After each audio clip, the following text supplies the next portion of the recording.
Olá, eu sou Roberta Ferreira Severo, pesquisadora e membro do Grupo de Estudos em Direito Desportivo da Faculdade Nacional de Direito. E hoje, em nome dos alunos da UFRJ, do nosso coordenador, professor Dr. Ângelo Vargas, e dos membros do GED, eu tenho a honra de convidar a Mariana Becker, correspondente internacional pelo Grupo Globo na Europa, jornalista esportiva, especialista atualmente em Fórmula 1, para ser a nossa convidada de hoje no GED Entrevista. Mariana, é um prazer inenarrável e eu espero que, como para mim é a sua história inspiradora, a sua história, a sua carreira, inspire outras pessoas também com esse projeto GED Entrevista.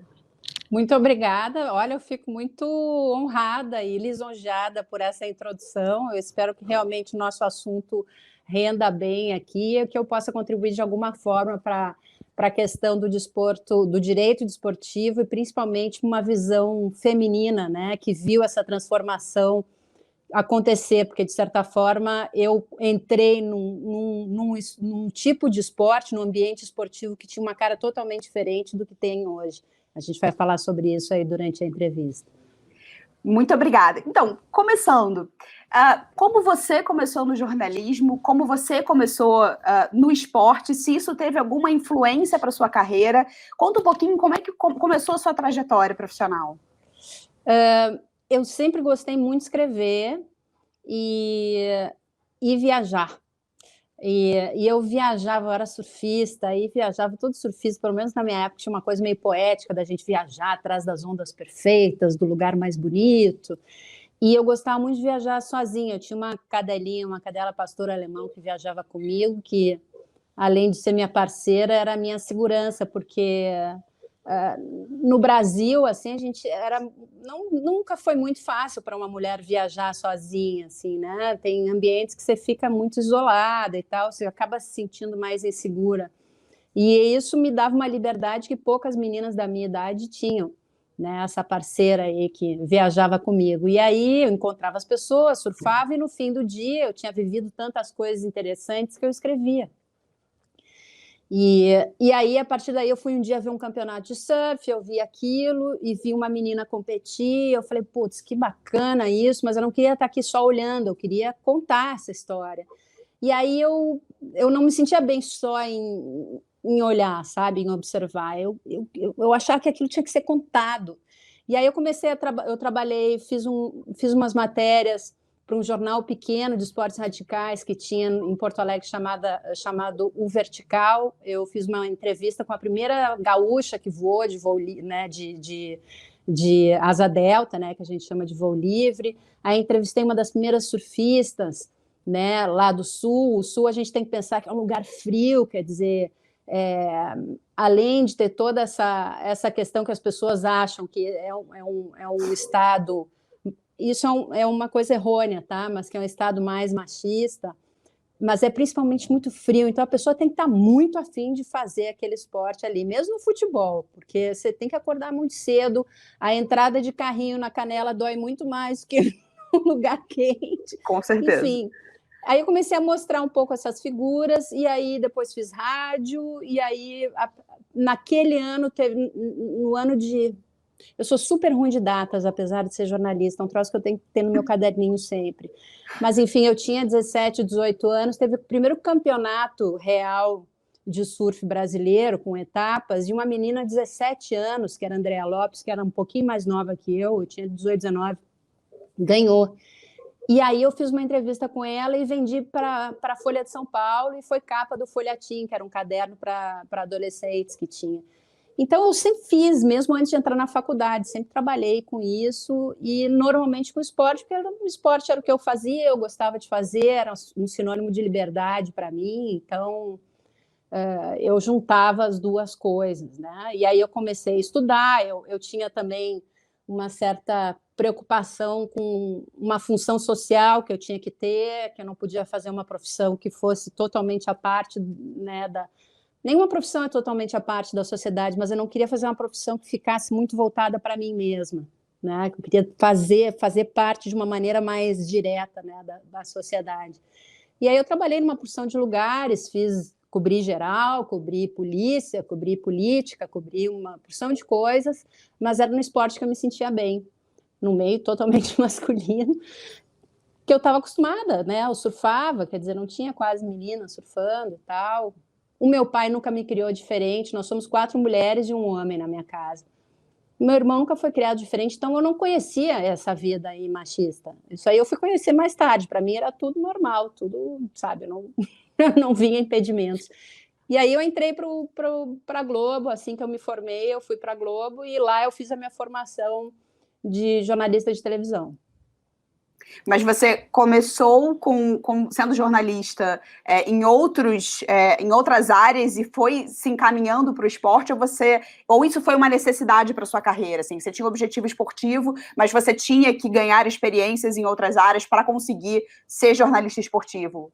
Na época eu não sabia ainda direito o que eu queria, porque eu era muito jovem. Eu estava experimentando coisas, né? Com 19 anos, é muito difícil você já ter uma certeza, né? 18 anos. Então, eu comecei fazendo jornalismo esportivo porque tinha a ver comigo, com a minha ação, né? Que era o esporte. E depois, quando eu trabalhei na Bandeirantes, é que eu cobri geral, né? Porque era o espaço que eu tinha para trabalhar. Então, eu cobria geral e esporte.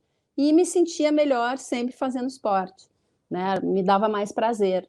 E aí eu acabei enveredando por mais, ainda de uma maneira mais profissional, por essa área. Não houve assim uma preocupação minha de, olha, eu preciso fazer geral.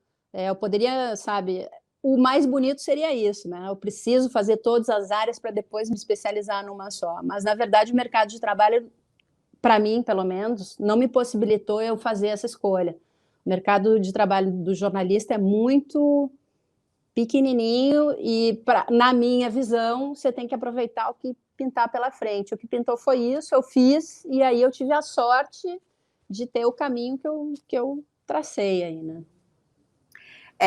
Dentro do jornalismo esportivo, assim, quais foram os seus primeiros passos, já como profissional, já formada? Quais foram os seus primeiros passos? O primeiro esporte que você teve a oportunidade de cobrir? E como você se sentiu como correspondente nesse esporte? Foi um caminho longo, se eu entendi bem a tua pergunta, foi por onde eu comecei, qual foi o esporte que eu comecei, e depois Sim. como que eu virei correspondente, né? Isso. Então, foi um caminho longo, porque o que eu gostava e que eu achava que era boa era em esportes chamados esportes radicais, que na época não eram moda, passou a ser moda mais tarde um pouco. O que envolvia o esporte radical, na minha visão, que era escalada, surf, voo livre, era uma coisa muito voltada para a natureza, dentro da natureza e muito exposta ao inesperado. Né? Você tem muito mais fatores que influenciam no seu fazer esportivo do que um tênis, por exemplo, um vôlei, o próprio futebol, que tem um monte de variantes, mas não tanto quanto um esporte que depende da natureza. E além de ter o risco. Então, isso era a coisa que eu achava que eu era melhor. Mas isso não era valorizado na época. Na época, o bom jornalista esportivo era o cara que sabia fazer futebol bem. Né? Então, eu tive que aprender mais sobre futebol, que não era o meu forte. Fiz futebol durante um bom tempo, daquela forma que na época que eu fazia tinha pouquíssimas mulheres que trabalhavam no futebol, e aí era aquela coisa, toda vez que você ia trabalhar num jogo, você era xingada de cima a baixo, e eu não entendia aquilo, eu achava assim, aquilo não me atingia, porque era tão fora da minha realidade. Por que alguém iria estar me xingando só pelo fato de eu estar ali? Eu nem pensava, sabe? Eu olhava aquilo quase como se eu estivesse olhando sei lá, uma vitrine, uma coisa meio diferente, assim, não me incomodava, mas eu não voltava para casa arrasada, né? Eu só sabia que eu tinha que me vestir de a maneira mais discreta possível, né? Eu não podia ser muito, sabe, em termos de me vestir muito feminina, assim, com coisas muito justas e tal, porque aquilo ia me incomodar mais. O que é uma pena, porque eu acho que se você tem que se vestir do jeito que você bem entender para ir trabalhar. Mas também tem uma coisa de adequação, né? Você não vai de mini saia para um jogo de futebol, assim como você não vai de mini saia para o escritório, normalmente, né? Então, e aí nessa época era engraçado porque não tinha ainda esse esquema de assessoria de imprensa, organizando tudo. Então, você terminava o jogo, você ia para o vestiário, entrava no vestiário, os caras estavam lá tomando banho, se vestindo, e os jornalistas conversando com eles e pegando as informações pós-jogo. Aí, depois que os caras se vestiam, você dizia, bom, então vamos gravar? Aí o cara vinha e gravava com você.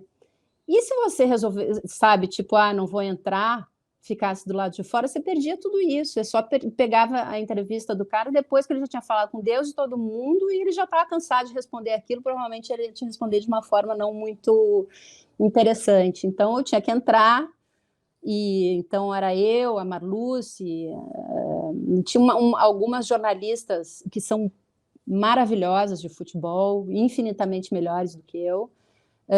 Que entravam com uma naturalidade, assim, e eu aprendi a fazer aquilo, né? Daí depois a história mudou, a gente não podia mais entrar, e aí virou o que é hoje, né? Mas antes era assim, depois do treino você chamava o cara no campo, né? Você dizia, Romário, deixa eu falar com você. Aí o cara vinha e tal. E aí, enfim, aí você vai pegando uma certa casca de como lidar nesse mundo. E desde aquela época até hoje, de uma certa forma, tem uma postura que é o que realmente me incomoda em relação a ser uma mulher dentro de um ambiente masculino. É que, hoje muito menos, mas ainda existe, é a desconfiança da tua informação. Essa informação não sei se é bem assim, quem é que te deu isso, que fonte é essa, não sei se é tão importante. Então, é uma coisa que eu convivi desde cedo, e eu, naquela época, que era muito inexperiente, eu me questionava, né, Roberto? Eu dizia, pô, então quer dizer que eu não estou fazendo direito, eu não estou pegando a informação que realmente tem que ser, né? Eu não estou entendendo bem, mas, na verdade, não era só isso, né? Então, isso me incomodava muito mais do que a gritaria, né? Agora, eu, por exemplo, tive a sorte de nunca passar o que muitas das minhas colegas passaram e passam hoje em dia de, sei lá, agressão física ou mandar para casa. Isso eu nunca passei, né? Por incrível Assim, que há pareça. uns 2 anos a gente ainda vive, né? Eu acho que talvez a abordagem tenha mudado um pouco agora, mas a gente vive o deixa ela trabalhar. Hashtag deixa ela trabalhar depois de assédios ao vivo, recebido por várias repórteres, principalmente nesse ambiente masculino chamado futebol.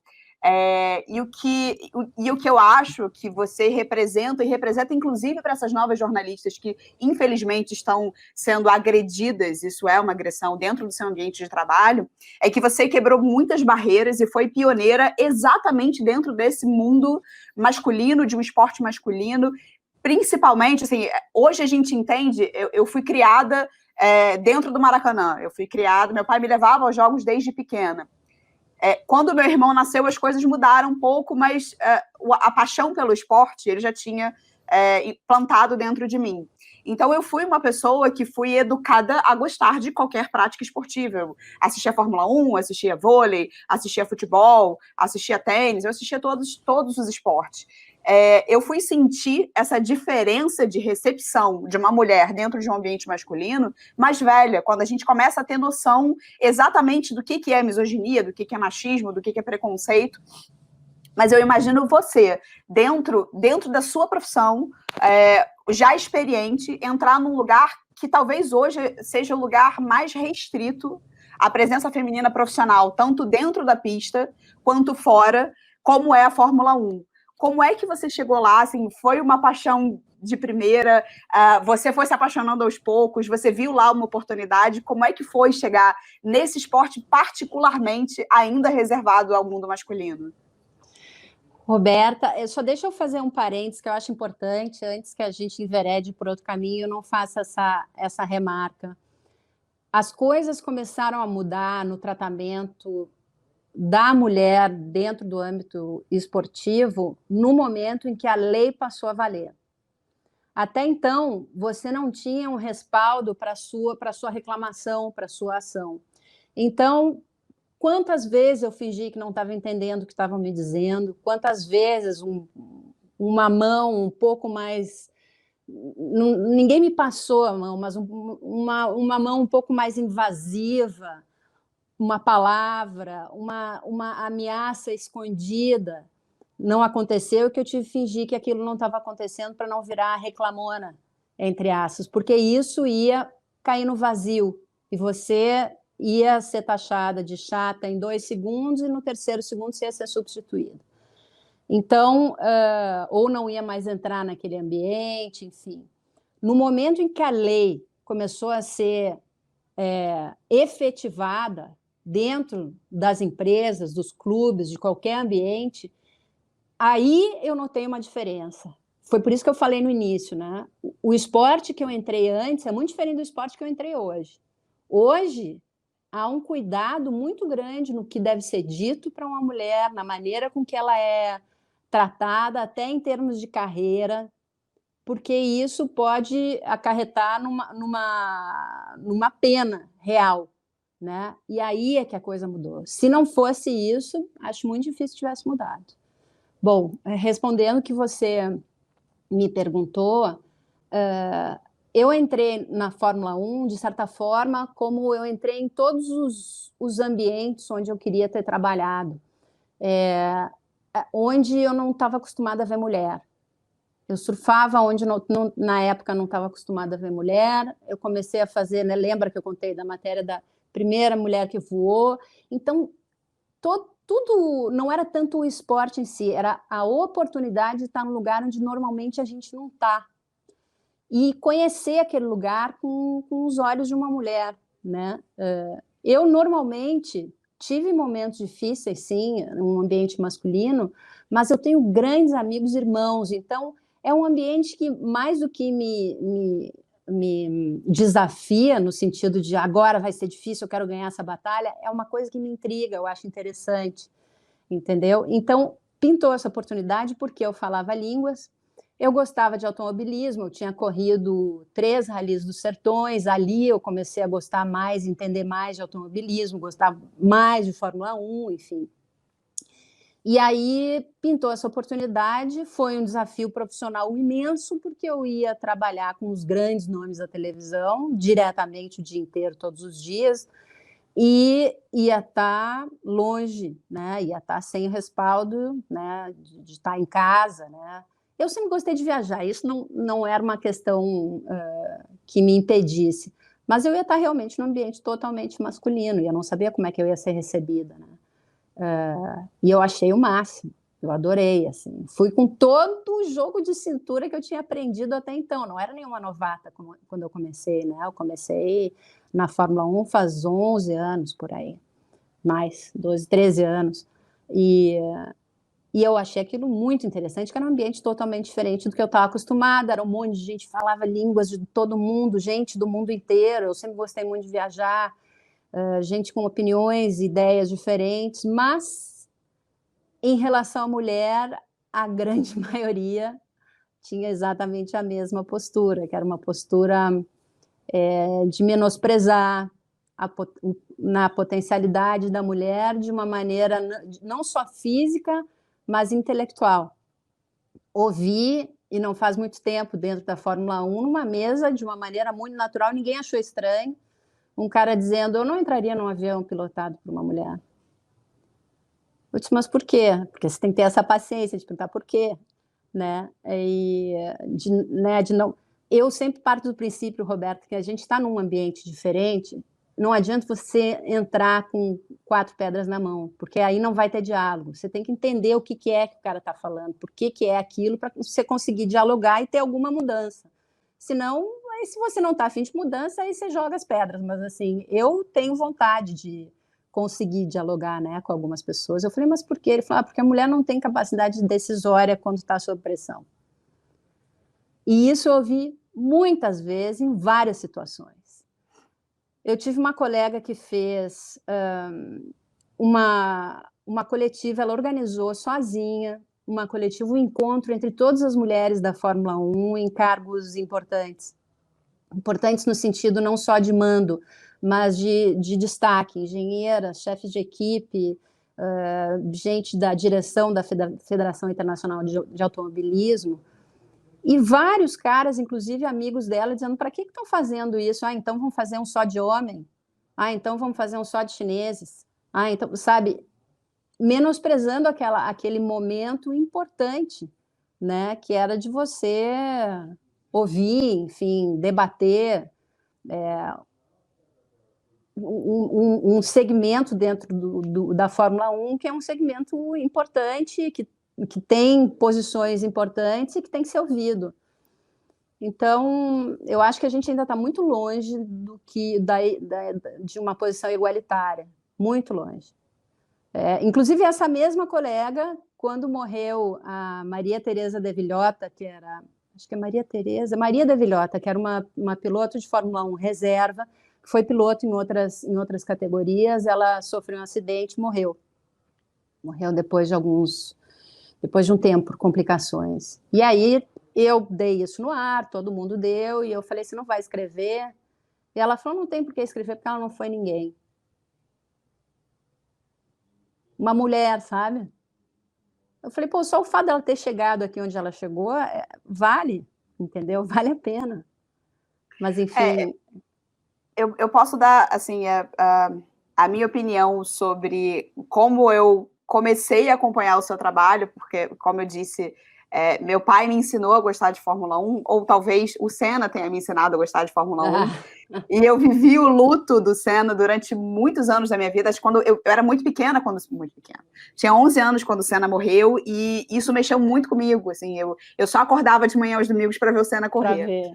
E eu vivi esse luto durante muito tempo, e eu voltei a acompanhar Fórmula 1, a ter prazer de acordar domingo para assistir uma corrida, por sua causa, pela curiosidade, juro, pela curiosidade de ter uma mulher que não é uma grip girl ou grid girl, como eles falam, desfilando lá, modelos desfilando entre os carros, mas uma jornalista com informações pertinentes, respeitadas pelos antigos jornalistas, né, pelos correspondentes, pelos apresentadores e comentaristas que lá já estavam, falando coisas tão interessantes, de uma visão tão diferente e próximo aos esportistas, próximos às máquinas, aos engenheiros, e dando furos e conseguindo entrevistas diferentes, e isso me chamou a atenção de novo para o esporte. É uma forma diferente de informar, é uma forma diferente de passar notícia, é um olhar diferente, e por uma mulher.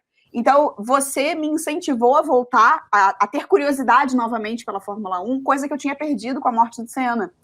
E para mim foi muito importante, assim, não só pela sua forma de comunicar, mas por eu me sentir representada. Porque eu me sentia a única menina que gostava de Fórmula 1 dentro, né, do meu ambiente de amizade. E aí, quando você começou a fazer essas reportagens, eu me senti representada.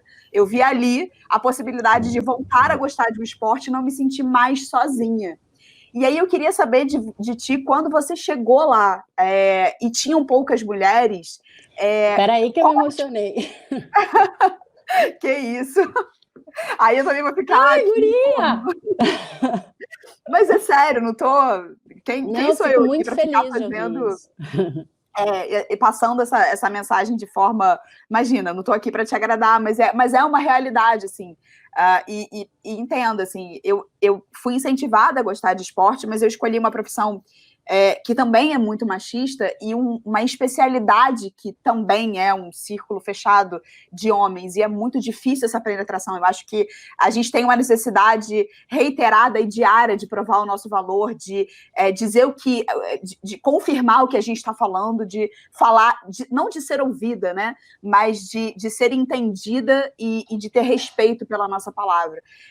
E aí te ver num lugar em que eu só via modelos, né, em que os repórteres só mostravam as modelos, fulana tá namorando com ciclano, porque essa é a noiva de fulano, essa é a noiva de ciclano, e aí você aparece vestida com um porte, com seriedade, dando furos de reportagem. Eu falei assim, nossa, quanto a gente evoluiu e quem é essa pessoa que quebrou tantas barreiras e está ali comunicando de uma forma única. E aí eu me vi em você. E eu fiquei tão grata, assim, me incentivou tanto a voltar a assistir Fórmula 1.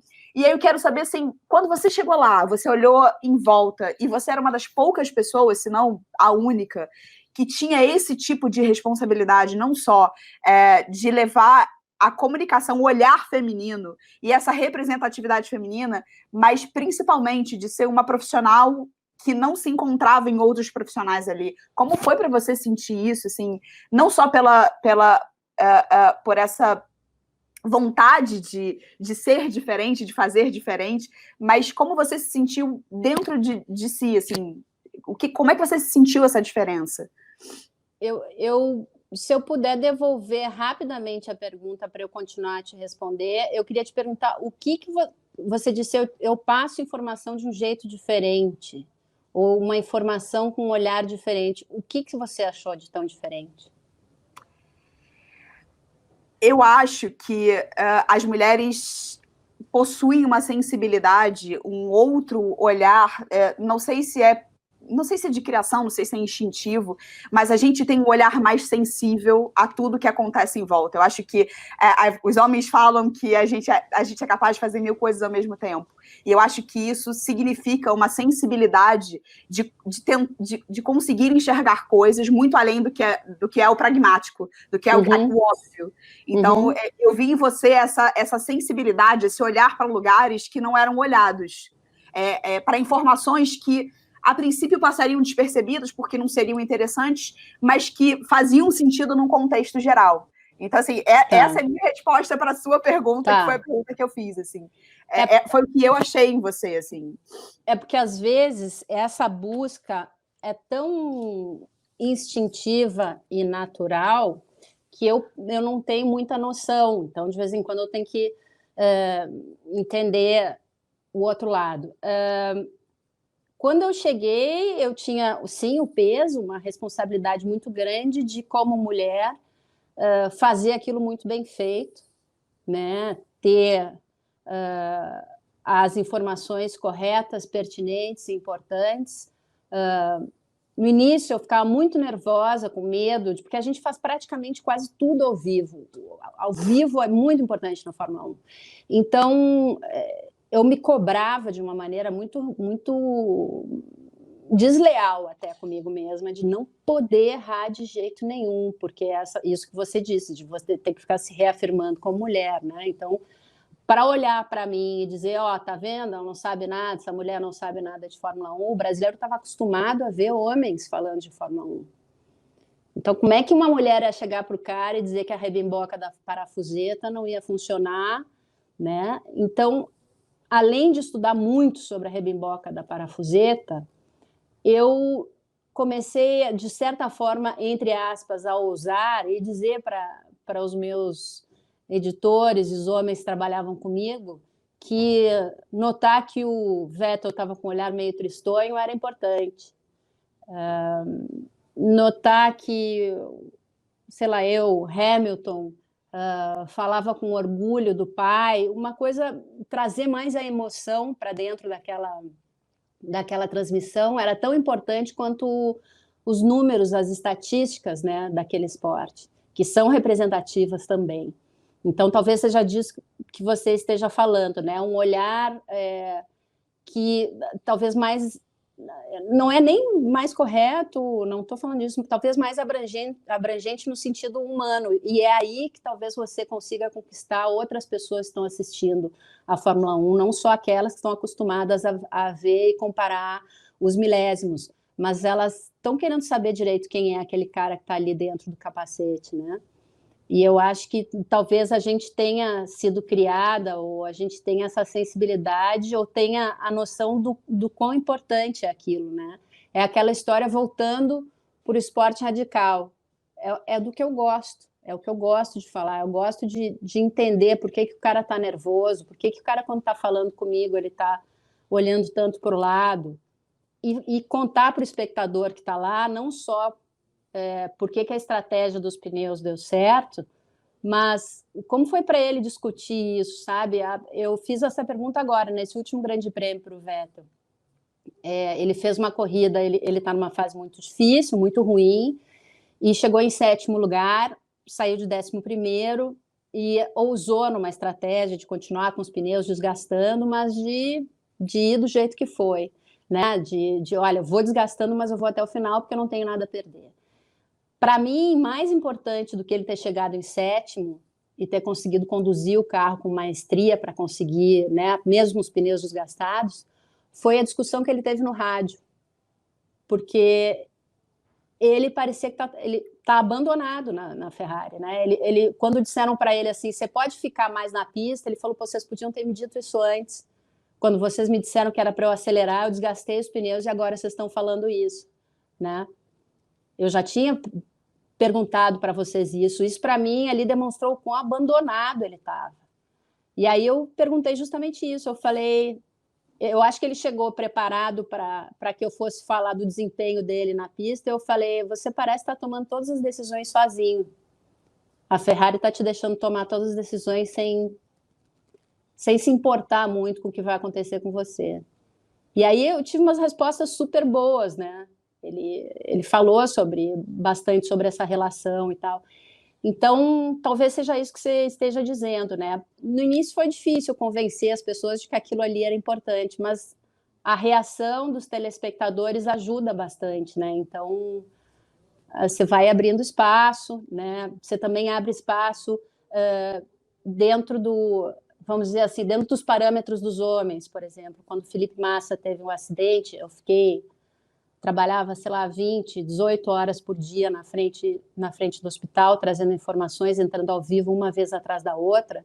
Talvez ali eu tenha aberto, me feito respeitar entre os meus pares, sabe? Dizer, pô, ela aguentou aí esse tranco, trazendo todo dia uma informação, entrando ao vivo, não gaguejando, não, sabe? Então, às vezes, você precisa estar dentro do padrão do outro para ele olhar e dizer, talvez ela seja boa. Não, perfeito. Eu acho exatamente isso. Foi o que eu te falei, assim, a minha visão como telespectadora e acompanhante, eu não sei te dizer hoje se eu sou ainda amante de Fórmula 1, eu acho que precisa de um novo brasileiro para voltar a aquecer meu coração. Acho que é isso, a gente precisa de ídolos, mas mais do que ídolos que você se reconheça, inclusive, como povo, como sociedade. Apesar do Massa e do Rubinho serem pessoas excepcionais e bons pilotos, eu acho que as escuderias não foram honestas com eles por completo, e eles eles estiveram num período em que a competição era um pouco injusta, né? Tinha excelentes pilotos e máquinas fora do comum. Até hoje, eu acho isso, inclusive, talvez seja uma das coisas que me incomoda dentro da Fórmula 1, essa sobreposição da máquina à qualidade do ser humano, ao talento do ser humano como piloto. Eu via ontem uma entrevista que você deu no Lance, você falando que você não saberia quantificar hoje em dia o quanto é talento humano, o quanto é máquina, mas o que me incomoda talvez seja exatamente isso, assim, a evolução da máquina é tão grande que ela deixa o talento sempre questionável se ele está ou não em segundo plano. Mas, enfim, hoje me falta na Fórmula 1 esse ídolo, né? Essa pessoa que eu me identifico como povo, né? Que eu possa torcer como eu tenho em outros esportes. Mas a sua forma de comunicar, ela me segurou. Então, hoje, óbvio, eu vejo porque eu gosto do esporte, mas muito para saber o que você tem para nos passar como telespectador, principalmente aquilo que não é óbvio, aquilo que não são marchas, que não são pneus, que não são cálculos, que não são números, né? Você passa para a gente outras coisas. E aí eu queria te perguntar assim, sobre a sua percepção como amante do esporte, do espaço para as mulheres dentro, como pilotos, né, como atletas e fora, como os profissionais de staff, como engenheiros, mecânicos. O espaço está crescendo? Você acha que existe? Você acha que existe ainda muito impedimento, existe ainda muito preconceito, a bolha ainda está muito fechada? Ou você vê perspectivas de melhora e de melhora gradual até relativamente rápida? Eu vejo, em relação às equipes, isso está abrindo cada vez mais. Porque, na verdade, o que acontece? Quando você sai formada engenheira, por exemplo, você tem exatamente a mesma capacidade de um outro cara, né? Na Fórmula 1, como piloto, é uma outra história, né? Acho que dentro das equipes está abrindo espaço, sim. Tem, de certa forma, a gente se beneficia dessa moda, entre aspas, porque é moda. De dar espaço para as mulheres, de feminismo. Feminismo não é moda, eu quero que fique bem claro, mas assim, é moda em termos de marketing você ter mulheres dentro da sua equipe, você dizer que você dá as mesmas oportunidades, né? Eu, por exemplo, vou te dar um exemplo de uma coisa que está me incomodando já há algum tempo. Eu vejo, tem 2, 3, uma mecânica, engenheira dentro das equipes. Eu estou, desde a pandemia, tentando fazer uma live com uma mecânica. Não consigo. Eu já entrevistei o chefe da equipe e não consigo fazer, que eles me liberem para entrevistá-la. É um cuidado tão grande. Dentro das equipes há sempre esse cuidado, é verdade. Com todos os membros da equipe, eles são muito controlados. Mas se faz um movimento chamado We Race as One, que fala de racismo e se fala também de ter condições iguais para mulheres e homens e, vamos dizer assim, valorização igual da função. Como é que vai se valorizar se você não deixa as pessoas falarem? Você tem que deixar a pessoa falar. Então, esse é um troço que me incomoda profundamente. Acho que está abrindo espaço e deve abrir cada vez mais. Acho. Porque, de novo, eu não consigo entrar dentro das equipes para saber se ela está sendo tratada, como que ela está sendo tratada, para ter uma noção, conversar com alguém para ter uma noção de salário, para ter uma noção de plano de carreira. Eu não consigo. Essas coisas estão totalmente fechadas. Então, é muito difícil você consegue essa informação numa conversa informal com alguém, dizer, e aí, o que você acha dela? E aí, ela é boa? Tarará, e você consegue medir a temperatura. Mas hoje em dia, por exemplo, com o Covid, a gente tem que ficar a 2 metros de distância das pessoas e de máscara. Como é que você vai ter uma conversa informal e pegar alguma informação diferente, assim? Possível. É muito difícil. Então, só pelas vias oficiais e pelas vias oficiais está muito complicado. Em relação à Fórmula 1, Roberta, eu acho que ainda há um preconceito imenso, né, em relação às mulheres, mas esse espaço está começando a ser aberto a fórceps, no cotovelo. Tá?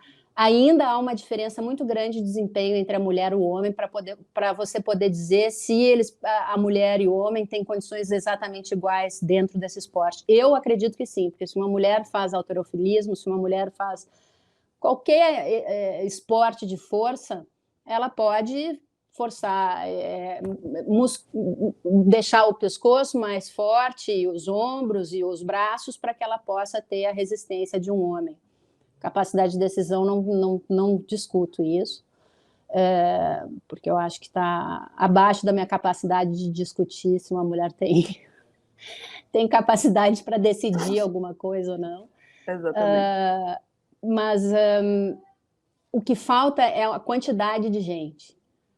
Tem muito mais guri moleque fazendo kart do que menina.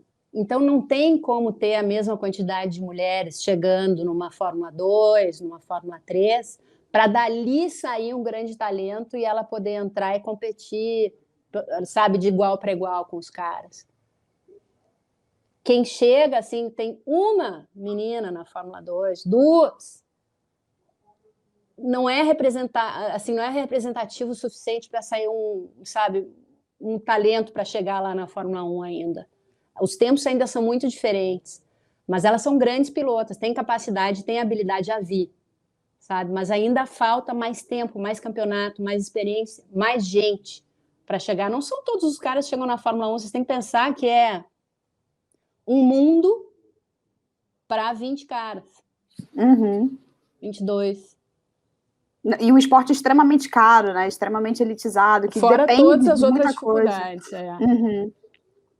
E, assim, para finalizar, a gente já está chegando perto do nosso limite de tempo, eu queria te perguntar, como profissional, assim, você acha que você já chegou no ápice da sua carreira ou no ápice de onde você queria estar e aonde você quer estar daqui para frente, assim, independente de ser na Fórmula 1 como correspondente internacional, quais são os seus projetos para o futuro e que portas mais você quer abrir para a gente, para nós, mulheres, meninas, que se inspiram em você e que veem em você essa representatividade tão importante que você tem? Olha, eu acho que a gente nunca está no ápice, a gente está sempre galgando. Eu quero ser sempre melhor, eu nunca estou assim. O que eu posso te dizer é que eu estou dentro do limite de hoje, num ponto bem alto, tanto físico quanto intelectual, mas eu quero muito mais. Eu quero saber muito mais, eu quero melhorar em todas as minhas capacidades, então eu acho que a gente não para, nunca está assim, ó, cheguei. Para mim, eu nunca cheguei, eu estou chegando. Estou chegando, já tenho uma estrada boa para trás, mas eu estou sempre chegando. Essa pergunta do que eu quero daqui para frente é muito difícil, porque dentro da nossa profissão, assim, você tem, a partir de um certo nível, você não tem muitos caminhos em termos de plano de carreira, você tem que inventar. Eu não gostaria de virar chefe, sentar numa redação. Eu preciso estar fora, eu preciso estar conversando com as pessoas, preciso estar explorando, eu preciso do novo, sempre. Eu tenho muita vontade de ter alguma coisa assim, talvez um espaço para entrevista de gente interessante, né? Mais para frente. Eu sempre falo que eu gosto muito de bicho, então um dia, se me dissessem assim, olha, para de trabalhar 1 ano com isso, faz o que tu bem entender. Então eu quero ir lá na BBC, quero acompanhar uma equipe que faz um documentário sobre as chitas na África do Sul e ficar 1 ano com os caras, aprender a fazer o roteiro, trabalhar com 500 mil câmeras durante um tempão, entender como é que é aquilo, porque aquilo não só me daria um prazer imenso, porque eu adoro bicho, mas me daria um know-how para trazer para qualquer outro ambiente meu. Eu quero fazer um documentário grande, abrangendo todas as coisas daquele esporte ou daquela pessoa, né? Isso me daria um know-how maior. Então, eu não tenho assim, um dia eu gostaria de ser a rainha da cocada preta. Não, eu quero fazer muitas coisas, tudo que tiver de muito diferente, de novo, eu tô dentro. E tô dentraço, assim, não tô, nada ainda me cansa. Pode ser que mais para frente me canse, por enquanto ainda não. Bom, saiba que para mim você já é a rainha da cocada preta. Obrigada. Mariana, muito obrigada. De novo, eu agradeço em nome do GED, em nome dos alunos da FND, em nome do nosso coordenador, professor Dr. Ângelo Vargas, e dos membros do grupo, por essa entrevista, por essa lição de vida, por você ter aberto para a gente a sua vida, o livro da sua vida, a sua história profissional, que eu tenho certeza que cumpriu o objetivo desse projeto, que é inspirar jornalistas, inspirar mulheres, inspirar advogadas, inspirar futuras esportistas, porque é isso que você faz e transmite para a gente todos os domingos, aliás, sextas, sábados e domingos, quando começa desde o treino, durante a semana, quando você dá lá as reportagens, dá os furos, mas, enfim, é o que você traz para a gente como telespectador. Então, eu espero que as pessoas possam acompanhar a sua profissão e que te acompanhem daqui para frente, já que você chegou no ápice da rainha da cocada preta dentro do jornalismo esportivo e correspondente de Fórmula 1, que você seja a rainha da cocada preta aonde você quiser estar. Você saiba que você sempre vai levar essa bandeira de representatividade para a gente. Então, muitíssimo obrigada. Obrigada a você. Fiquei muito contente com a entrevista. É muito surpresa. Eu acho que é a primeira vez que eu choro no meio de uma entrevista. Mas fiquei muito feliz, assim. Isso é um dos grandes prazeres, assim, que eu tenho tido ultimamente, é ver... Porque a gente fica muito focado no trabalho e a nossa função é muito de dar, mas é prioridade de dar a informação, de enviar, receber esse reconhecimento, e isso você acaba tendo através das mídias sociais, né? Eu fico muito surpresa ainda hoje e fico super contente de poder inspirar alguém, porque eu acho que isso foi uma coisa que faltou muito na minha época. Uma mulher que me recebesse e que dividisse comigo, sabe, melhor. Tinham pouquíssimas que faziam isso, assim. Normalmente não rolava. Então, se eu puder dizer isso, eu sei que não tem mais tempo, mas rapidinho, se eu puder dizer isso, ajude o seu par, ajude a menina que está chegando e quem está sendo ajudada, dê valor a isso. Perfeito. Muito obrigada. Valeu.